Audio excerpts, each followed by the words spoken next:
tarde a todos, né? A aula de hoje a gente vai para a segunda parte de abate humanitário. A gente já começou a falar sobre esse tema e a gente parou no momento do abate, porque essa disciplina ela é muito extensa, e a gente parou no momento que a gente estava falando sobre era sangria. Depois da sangria, né, que a gente viu que era cortado na barbela, a gente passa para o momento da esfola, né, onde nesse momento de esfola é a retirada da pele, né, porque ainda não é couro. Como eu expliquei, só passa a ser chamada de couro, certo? Quando a gente passa por o processo de curtição. Nesse momento, ainda não está passando pelo processo de curtição. Então, a gente faz a esfola, e essa esfola, ela precisa, antes disso, de alguns detalhamentos, como, por exemplo, a retirada das patas traseiras, tem um corte, né? E há alguns cortes significativos na parte dianteira, e também a retirada da cabeça, certo? Então, a gente trouxe muita ilustração, e aí é onde tem a remoção da pele. Essa remoção da pele, ela é feita com a ajuda dessas correntes que vocês estão vendo na ilustração, e lá embaixo tem um rolete, né?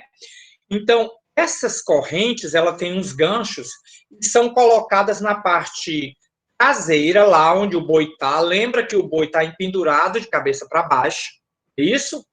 E essas partes, elas são colocadas, enganchadas lá, né, esses dois ganchinhos, e esse rolete, essa corrente, ela é puxada através desse rolete e faz com que essa pele, né, é como se ele fosse sendo descascado, né? O processo é esse mesmo, certo?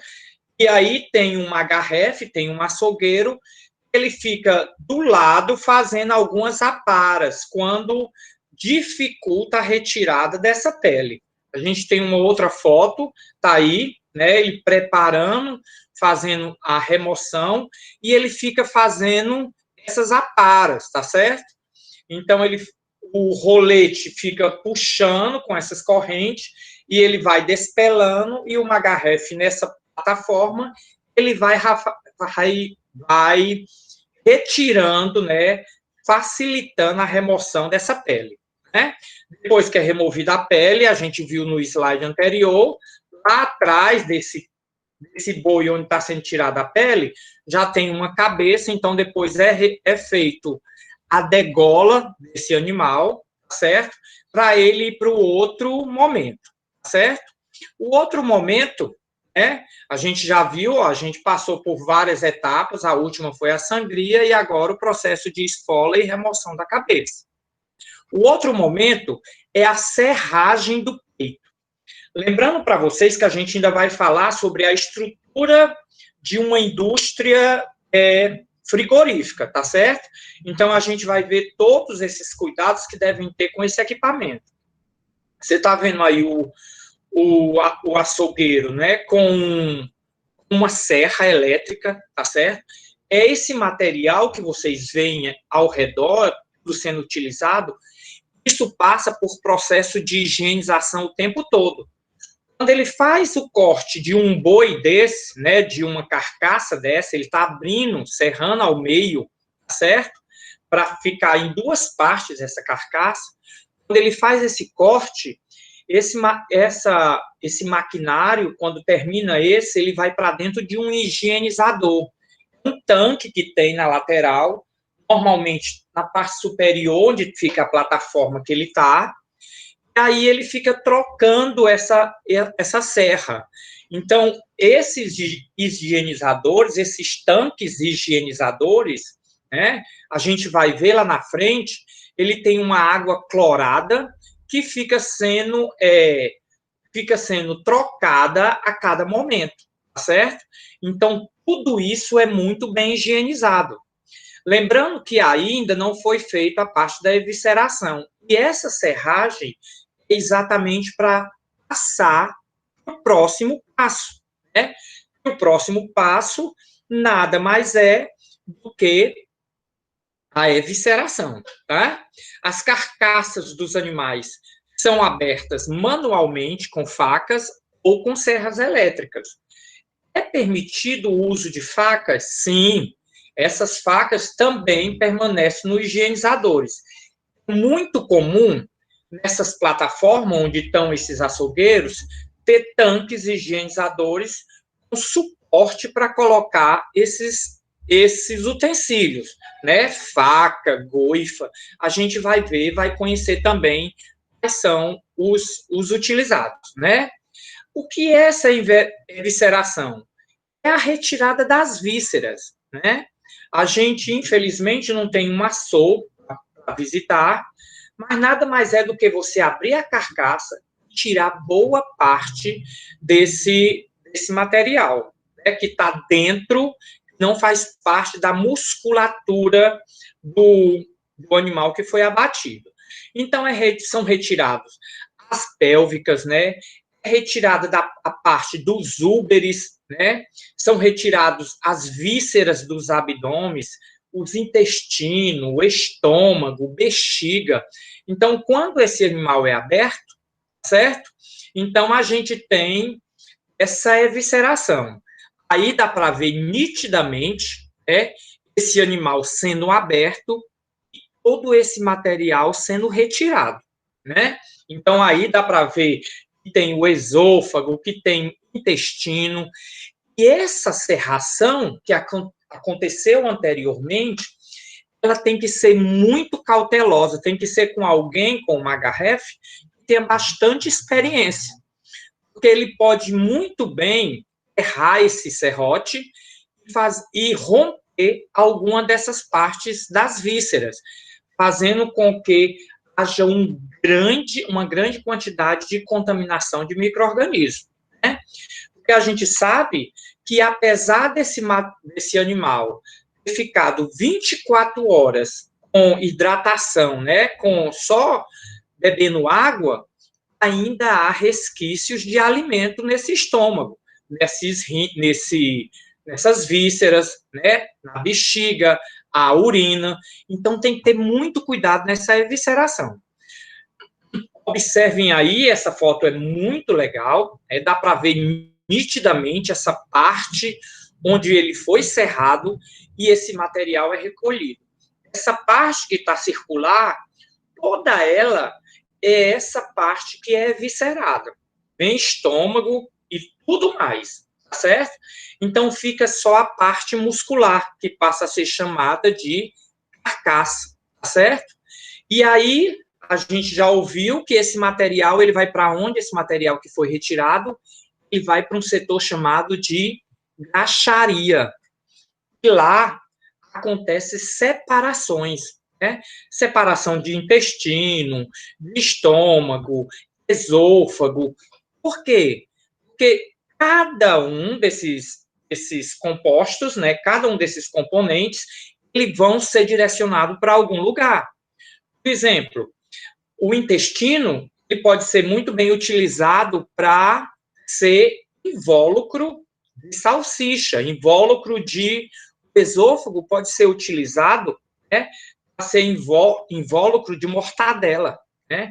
Então, aquela linguiça que a gente come, tá? Normalmente, aquele envoltório, aquela embalagem, é uma embalagem de origem animal, né? Porque vem de um animal, e normalmente é de ovelha, de carneiro, certo?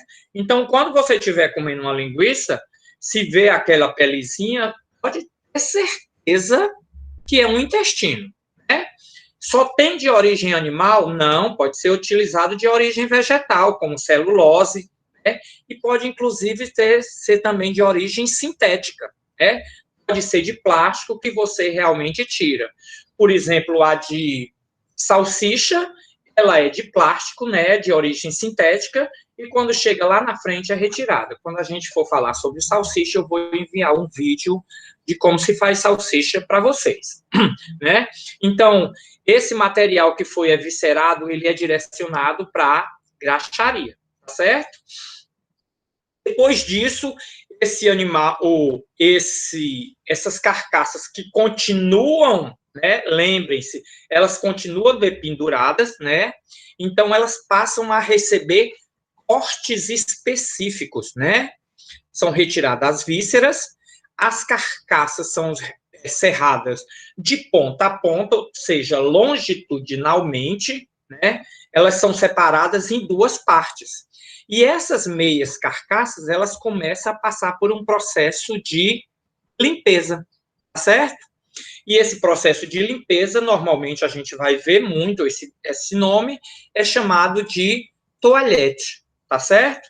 Então, fazer aparas, tirar gorduras em excesso, tirar algum nódulo que venha a haver, então, isso realmente faz parte do processo, e é chamado de toalhete.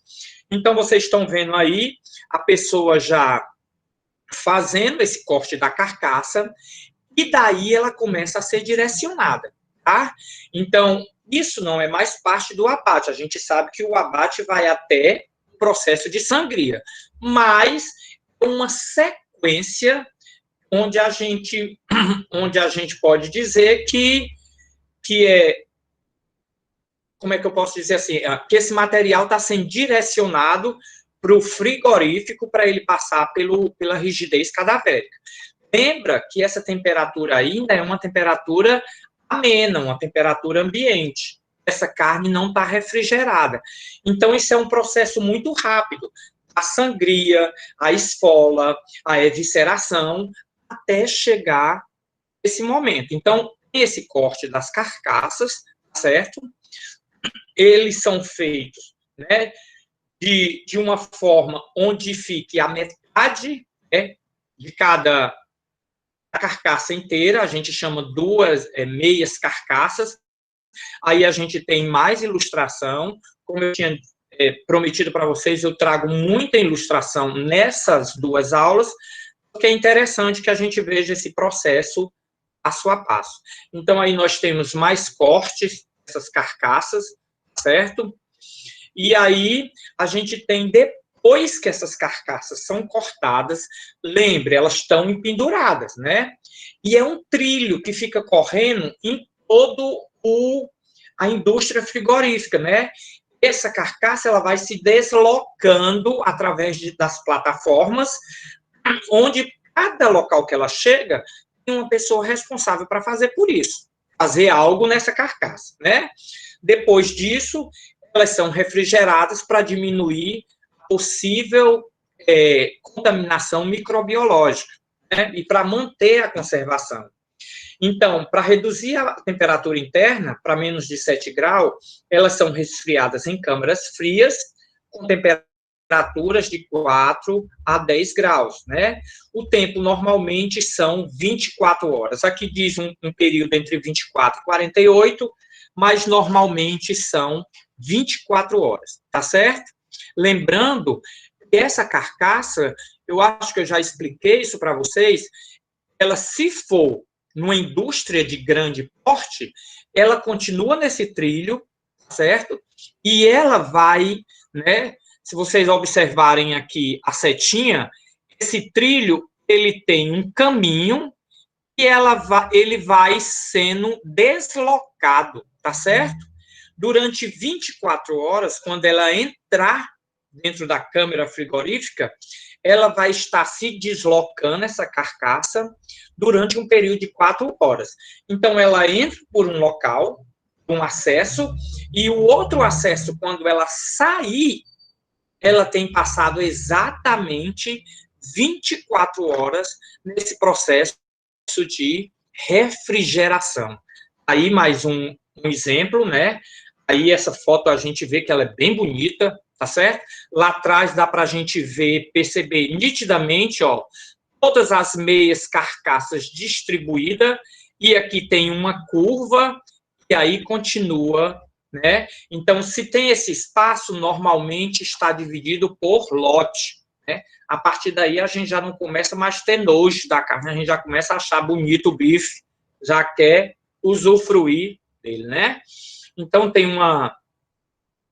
uma duração de pelo menos 24 horas, certo? Aí, depois desse espaço, né? A gente sabe que ocorreu a maturação, o pH teve uma queda significativa, é isso. Afinal de contas, essas 24 horas é o processo de rigidez cadavérica, que falamos muito sobre isso, né?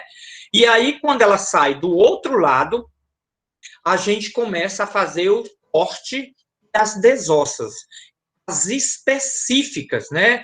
Começa a especificar cada parte da carne, e não mais músculo.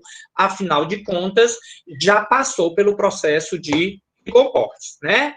Operação de corte desossas, as carcaças resfriadas são divididas em porções menores, a comercialização posterior ou para eu levar para outro setor, para produzir, né, produtos cárneos, né?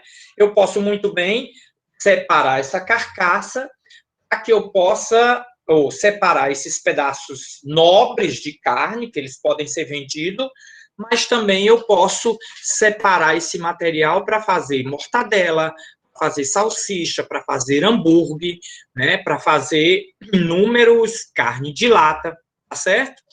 As aparas resultantes dessas operações são geralmente aproveitadas na produção de derivados de carne. Principalmente por quê? Porque as aparas, muitas das vezes, ou é pele ou é excesso de gordura. E quando se vai fabricar muito desses produtos cárneos, a gordura precisa se fazer presente em algum desses produtos.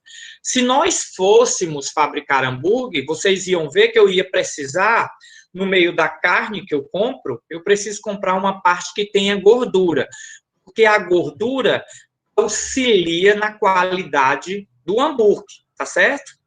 Os ossos e as partes não comestíveis são encaminhadas para onde? Também para a graxaria. Né? Lembra que já foi muita coisa para lá, né? Para serem transformados em sebo, gordura animal industrial ou farinha para ração. Então, nada se perde. Esse material ele pode ser transformado em ração, né? Os ossos. Ok? A gente vai dar uma olhada agora nesses processos, né? Se vocês observarem, essa carcaça, ela já está sendo reduzida, já está sendo bem diminuída. E, normalmente, ela ainda está no trilho, né? Ela vem por esse trilho, e as pessoas responsáveis por cada parte vai fazendo o seu serviço. Então, vem uma parte, uma pessoa e retira a maminha, vem outra pessoa e tira a parte do cupim, vem outra pessoa e tira a costela.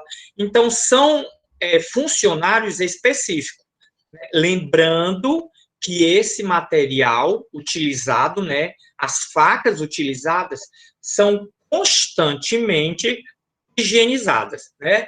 É necessário, a gente vai ver que para montar uma indústria de produtos cárneos, é necessário, uma das características, ter bastante tanques higienizadores. Então, aí a gente tem mais algumas fotos desses cortes e desossas, né? Aí a gente já vê esse material todo separado, né? Vocês vejam que os funcionários, eles estão todos equipados. Algo muito interessante que eu havia esquecido é que depois que esse material sai do setor de refrigeração, que ele estava pelo menos a 10 graus, de 4 a 10 graus, essa temperatura não baixa mais. Então, quando começa o processo de desossa, o processo de corte, é tudo nessa temperatura de 4 a 10 graus. Então, é por isso que esses funcionários, um dos motivos desses funcionários estarem tão bem vestidos, é a proteção ao frio. Porque o produto aí tem a importância significativa de manter-se na temperatura ideal. Então, ou seja, esse pessoal que está aí nesse setor, está tudo numa temperatura de 4 a 10 graus, né? Então, eles estão de máscara, porque não pode mais aí estar falando, conversando. A gente sabe que a nossa saliva contém micro-organismos, então é necessário estar de máscara, é é necessário estar de luva, no caso aí deles estão de capacete, tá certo? Se você estiver fazendo manuseio com a faca muito amolada, você tem que ter uma luva metálica, é obrigado a empresa fornecer. Se vocês verem aqui a primeira funcionária, ou o primeiro, não sei, da esquerda, né? Ele tem uma luva branca e uma luva acinzentada. Essa luva acinzentada, uma luva metálica, para que ele não tenha possibilidade de se ferir, de se cortar. Então, tudo isso são detalhes que devem ser levados em consideração, certo? Então, nessa tabelinha que a gente tem aqui, 36, né? A gente tem aí pelo menos 36 partes onde aquela carcaça ela é destrinchada, né? Ela é dividida, tá certo? Então, são inúmeras partes onde essas carcaças são divididas. Sim, é aquela luva mesmo. Aquela luva, né, é uma luva toda de metalzinho, certo? Ela possibilita, normalmente ela é de aço. Ela é muito cara, essa luva. Por que ela é de aço? Porque se você estiver fazendo força com essa faca ou com esse equipamento, você pode se cortar. Então, se você tiver, como esse setor é um setor de corte, a gente ainda vai conhecer muitos desses utensílios, então, essa luva é só numa mão, que é a mão que você segura a peça, né? A peça de corte. Na outra mão, você tem uma luva para que não escorregue, ou você pode ficar sem luva, para que não escorregue o utensílio na sua mão, no caso, uma faca, né? E na mão esquerda, se você for direito, né? Se você for destro, então a luva de aço fica na mão esquerda, né? Para que você não tenha possibilidade de se machucar. E uma pessoa machucada nesse setor, ela já é retirada, ela vai para qualquer outro setor, tá certo?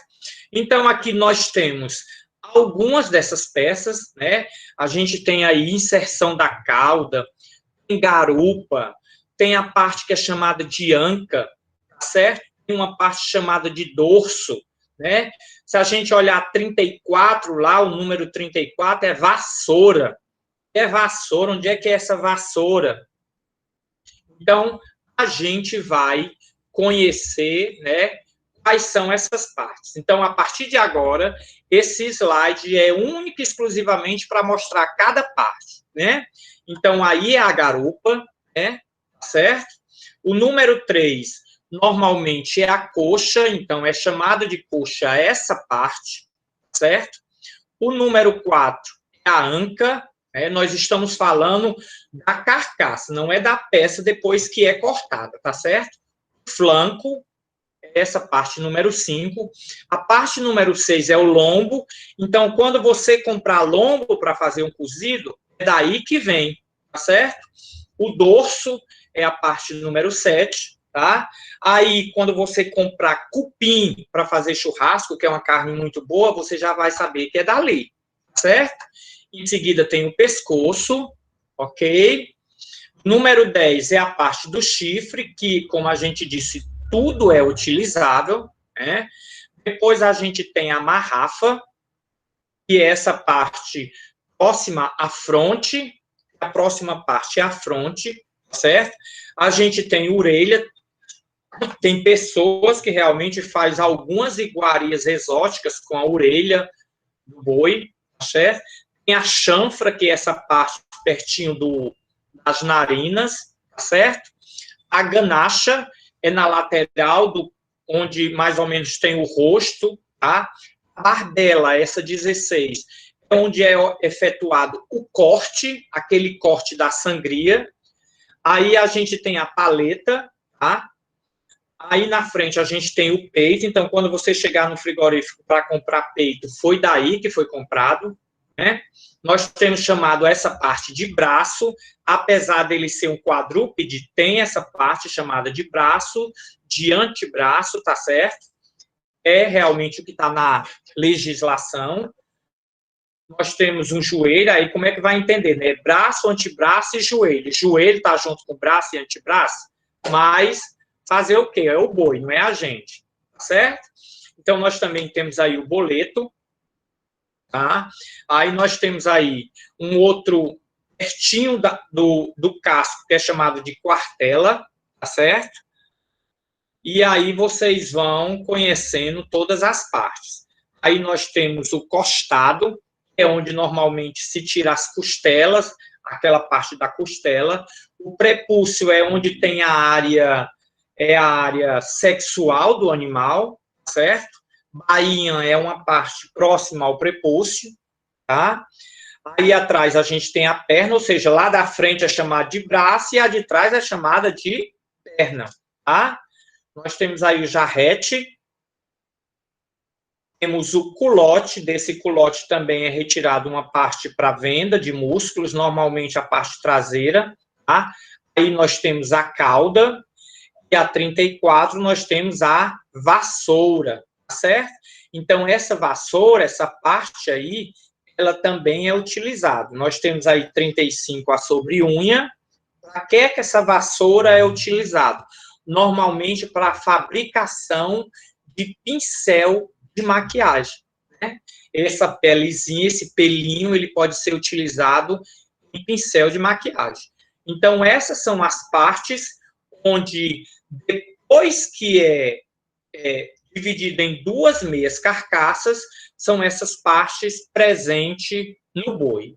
Gente, se eu disser para vocês que esse slide, só esse slide, para eu montar, eu levei quase 1h30 para ele ficar com esse esquemazinho de aparece o nome, some, aparece outro, quase 1h30 para montar esse slide, tá? Então, veja bem, lá a gente viu as partes do boi, tá certo? Aqui a gente já tem os tipos de corte, tá certo? Veja bem, por exemplo, aqui, ó, o 14 está dizendo que é a costela, né? A costela do traseiro. Lá no slide anterior é chamado de costado. Isso? Então, ou seja, aqui nós já temos os tipos de corte, tá certo? Se você olhar o corte número 1, que é a parte do boi mais cara, é o filé mignon. E olhando para dentro do desenho, você vai ver o filé mignon ali, ó, bem escondidinho entre o 2, o 3, o 5 e o 6. Então, é uma carne muito protegida. É uma carne de primeira, é a carne mais nobre de um corte bovino. Tá certo? Então, aí vocês têm todas essas partes. Se vocês olharem o número 2, lembra o corte da picanha, que ele é triangular? Quem tem dinheiro para comprar picanha já deve ter visto. Se você não viu, foi comprar carne moída, viu lá a peça, então já se interessa de pegar e olhar, que vai ver que é um corte triangular, o corte da picanha. E se nós observarmos, né, aqui no animal, ele está aqui, ó, bem aqui atrás, na parte traseira, uma parte onde tem também bastante gordura, certo? Então, nós podemos olhar aqui, ó, o número 8, patinho, ou, desculpa, o número 10, patinho. Onde é que é o patinho? Então, vai lá, ó, lá na perna traseira, tá vendo? Então, são muitas as partes, né, desses cortes, muitos desses cortes. Depois, eu tenho um outro slide que a gente já vai mostrar esses cortes feitos, tá bom? Então, a gente tem colchão mole, é ali o 7, a parte muito próxima do cupim, ou do cupim não, desculpa, muito próximo da picanha. A gente tem o colchão mole, tem o colchão duro, é o colchão duro. Observa que o colchão mole é uma parte onde não é utilizado tanto músculo. Já o colchão duro, certo? Né? No caso, que é o 12, ele está mais próximo de uma parte muito utilizada, a musculatura muito utilizada, certo? E essas partes mais escuras, né? Por exemplo, a 1, 2, 3, 4, 7, 8, 9, 10, a número 6 são as partes mais nobres do boi, tá certo? E aí também a gente tem, eu chamei a atenção para o cupim, né? Essa parte da giba é chamado de giba ou cupim, o número 16, né? É uma carne excelente para churrasco. Por quê? Porque é uma carne marmoreada. Chama-se marmoreada porque você cortando o cupim parece uma peça de mármore, né? Porque entre os músculos tem muita gordura.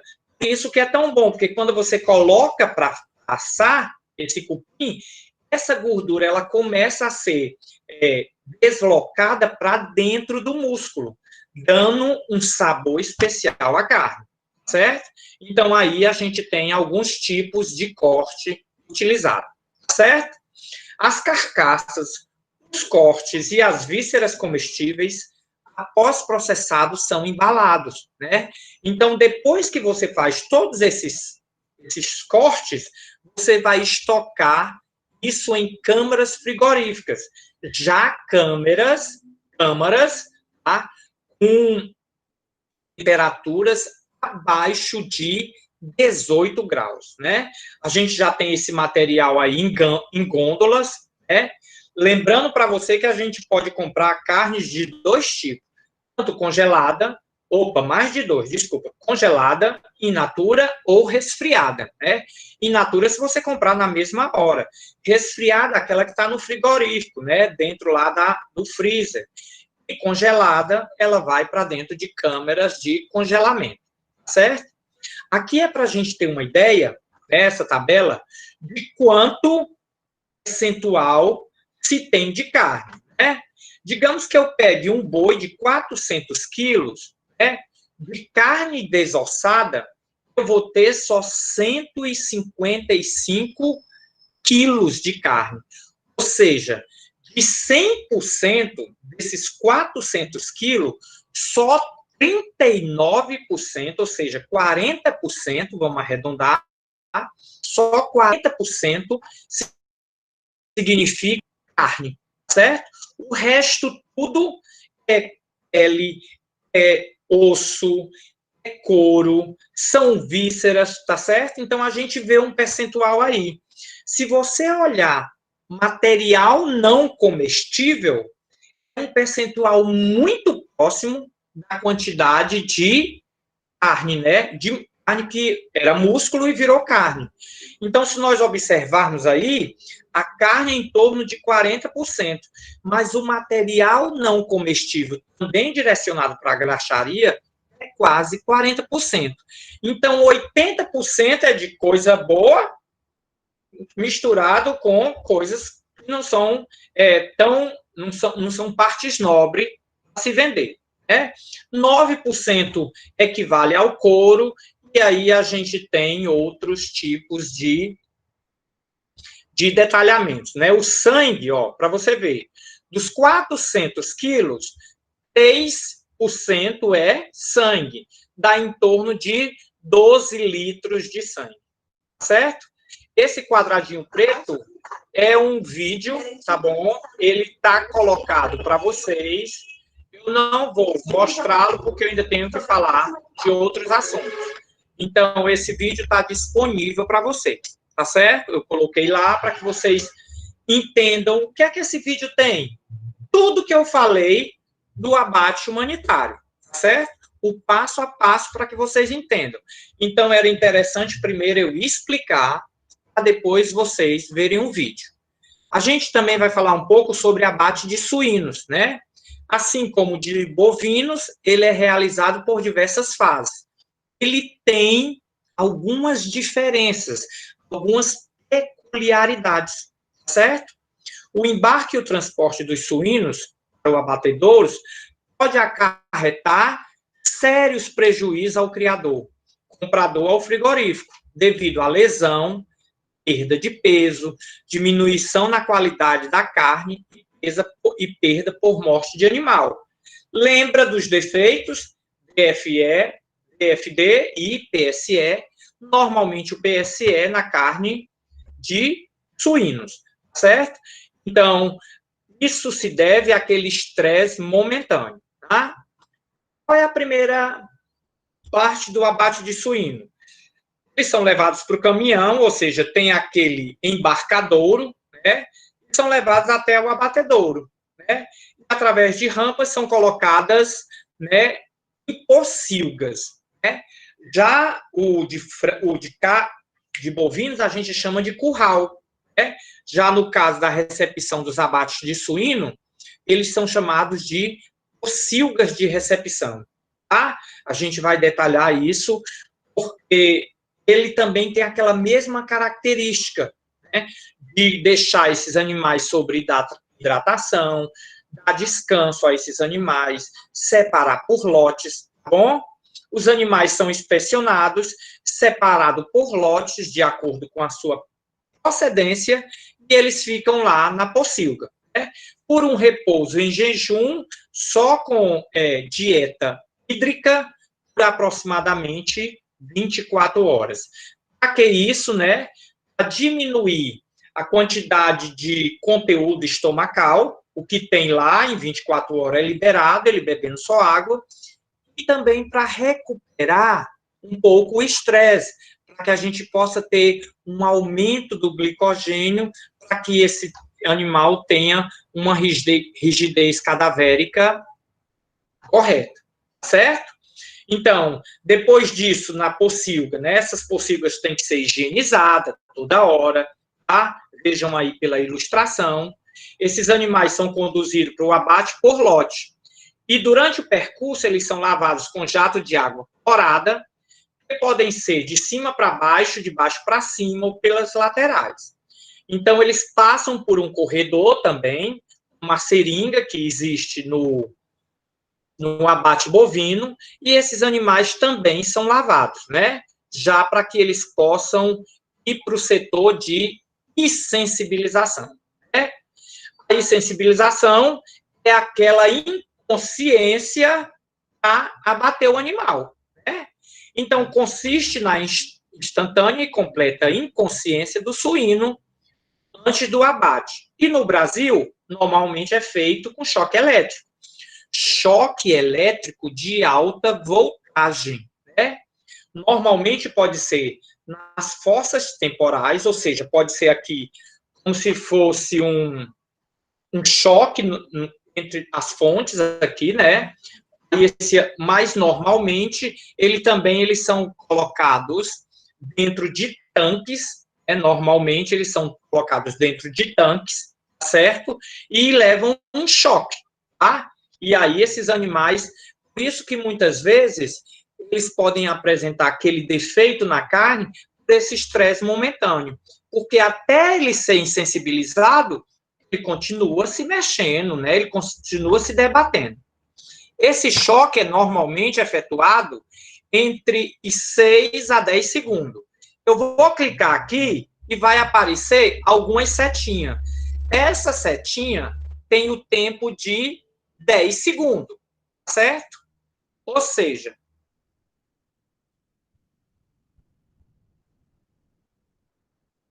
o tempo que esse animal foi insensibilizado.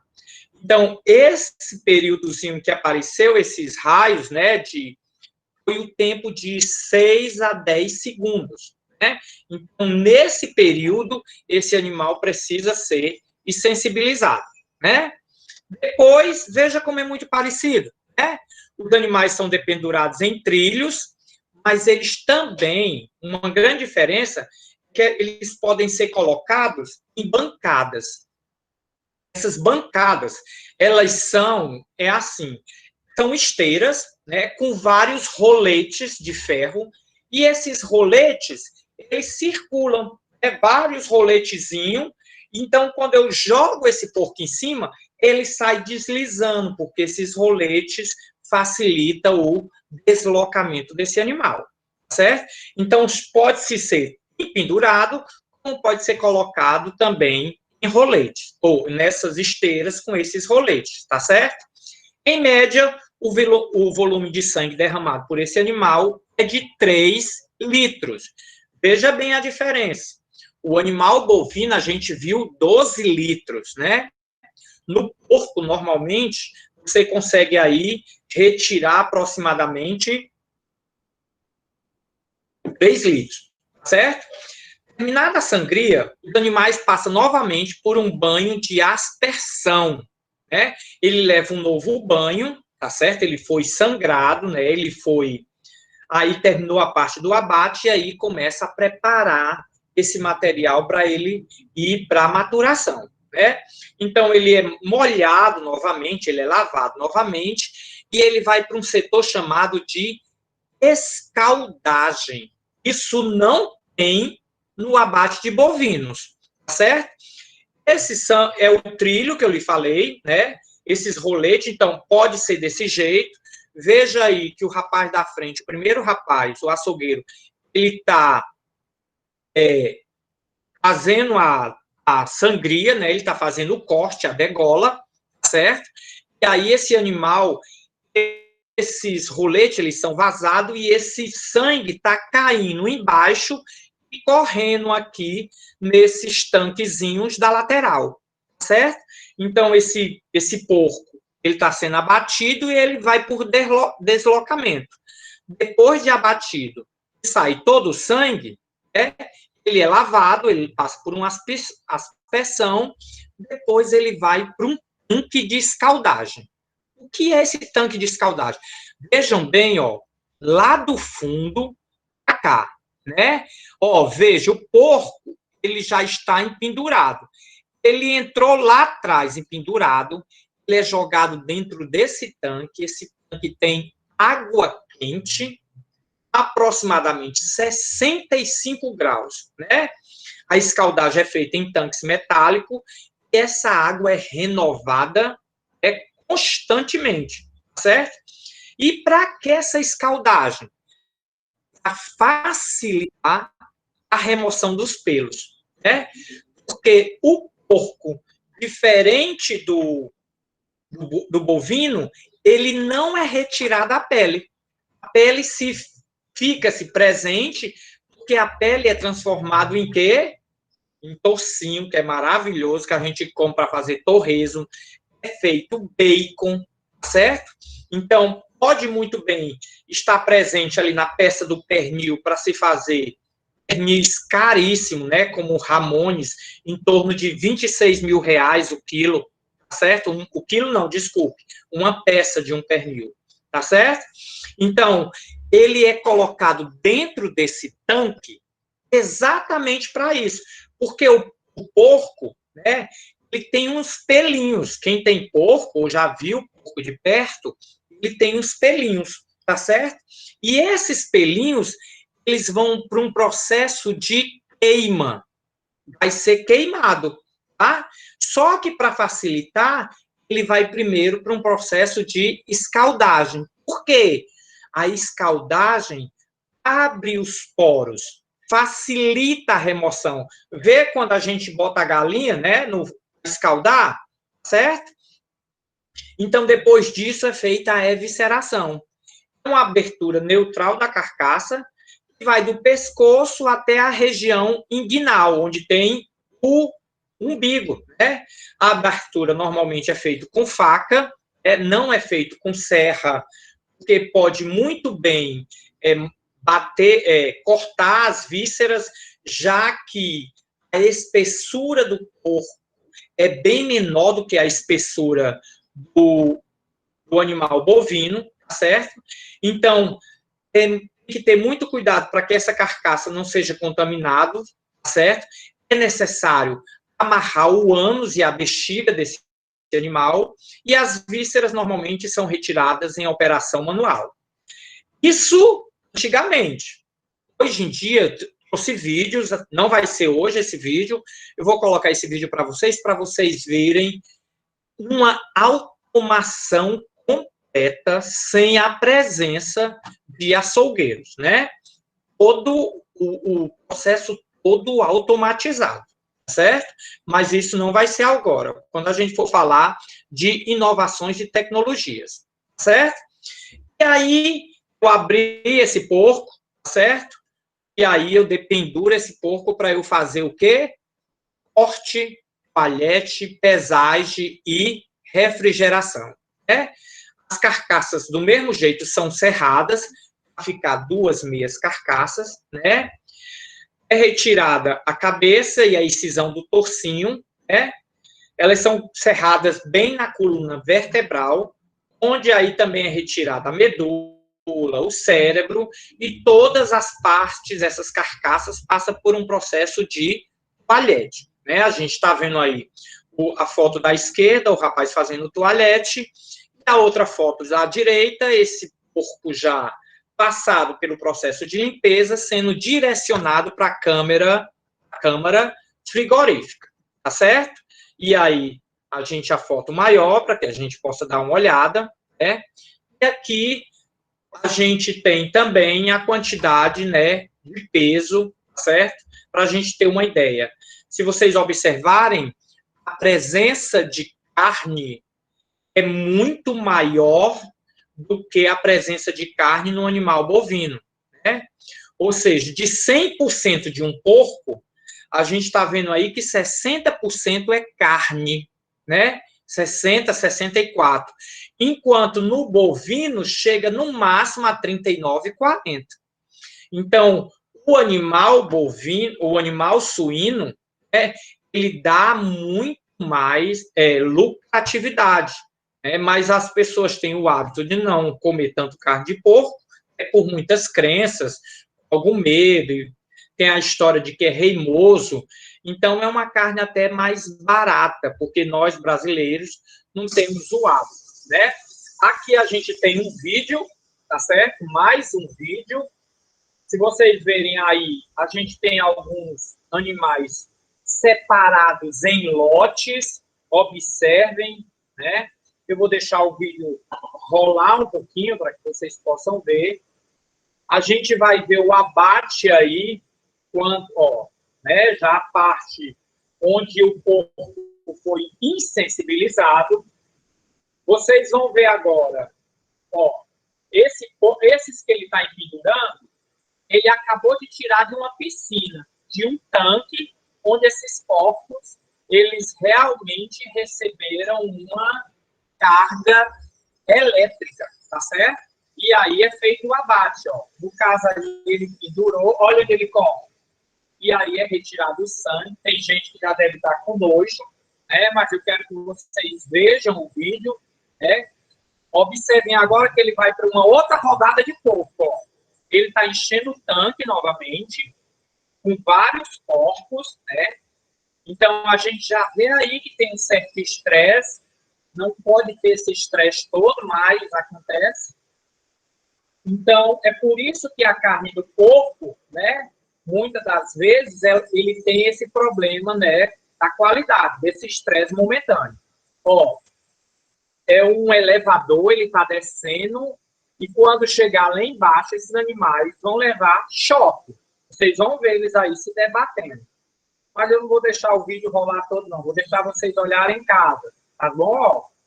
Quando começa a chegar lá embaixo e começa a tocar na água, eles começam a levar choque.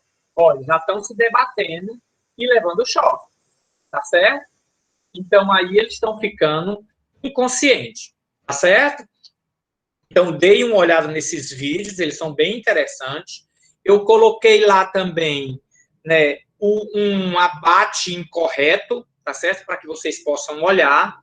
E aí, depois de tudo isso, né, que a gente viu, o abate de bovinos e o abate de suíno, a gente tem quais são os tipos de carnes mais utilizados nesse processo, né, nessa produção desse alimento. Então, normalmente, os bovinos, quais são os animais que são direcionados para o abate? Normalmente, vacas que estão terminando na sua lactação, a gente já falou disso, quando ela chega no 13ª lactação, ela começa a perder a produção do leite, e aí ela é direcionada para o abate, né? Então, vacas no final da lactação podem ser abatidas. Animal de dupla aptidão, ou seja, servem tanto para monta, tinham outras atividades, ele pode ser direcionado e não podem ser animal superior a 30 meses de idade, certo? Podem também ser machos de descarte na produção de vacas leiteiras, certo? Esses bezerros podem ser abatidos. Pode ser novilho. Novilho é como se fosse um adolescente, né? A maioria para carne fresca, né? E para fonte de recortes menos nobres, né? Menos, tá? Os suínos, os que podem ser abatidos, né? Aí a gente tem alguns tipos de suíno aí, algumas espécies, né? Yorkshire, Hampshire, tá bom? Então, os porcos muito pesados, né? Os gordurosos e os mais curtos, né? Que servem para bacon, para carne fresca, para fazer embutidos. Embutidos esses que podem ser presunto, apresuntado, a gente vai ver essa diferença, né? Os porcos muito gordos e os reprodutores, tá certo? E os animais, os ovinos, né? Não há diferença racial, normalmente os cheiros intensos em macho velho. Esses vão para o abate, tá? E a gente tem também as aves, né? Normalmente as que podem ir para o abate, a gente ainda vai detalhar sobre o abate de frango, tá? Então, podem ser as galinhas que são poedeiras depois do 18º mês, tá? Os frangos de corte, esses que são direcionados exclusivamente para isso, tá? As galinhas matrizes pode ser também, e aves de crescimento lento. Né? Então, isso é só a título de informação para que vocês possam entender um pouco mais, tá certo? Obrigadíssima. E é isso, é esse material que a gente tem para prova da gente na sexta-feira, tá certo? Então, na quinta-feira a gente não se encontra, porque já fizemos prova de embalagem. Na sexta-feira, a gente faz essa prova de